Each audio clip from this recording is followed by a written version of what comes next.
Nandito na naman ako upang maghatid ng isang makabuluhang mensahe ng pag-asa mula sa Ebanghelyo ngayong araw, Hulyo 1, 2025 mula sa Mateo 8:23 hanggang 27.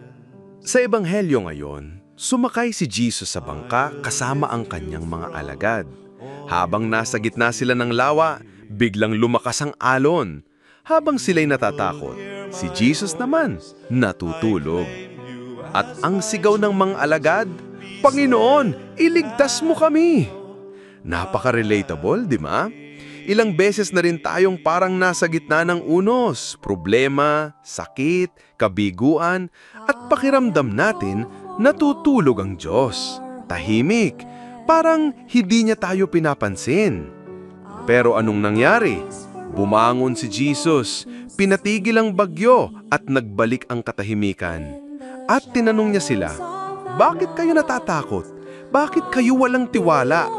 Mga ka-faith, ang pananampalataya ay hindi lang kapag magaan ang lahat. Totoong pananampalataya ang nagtitiwala kahit may bagyo, kahit walang kasiguraduhan. Jesus may be silent, but He's never absent. Kung dumaraan ka man ngayon sa bagyo ng buhay, huwag kang bibitaw. Si Jesus kasama mo sa bangka. Ako si Brother Ryan. Be a digital disciple. Share Christ with every click. God bless. Kung natouch ka sa mensahe ngayon, i-share mo ito.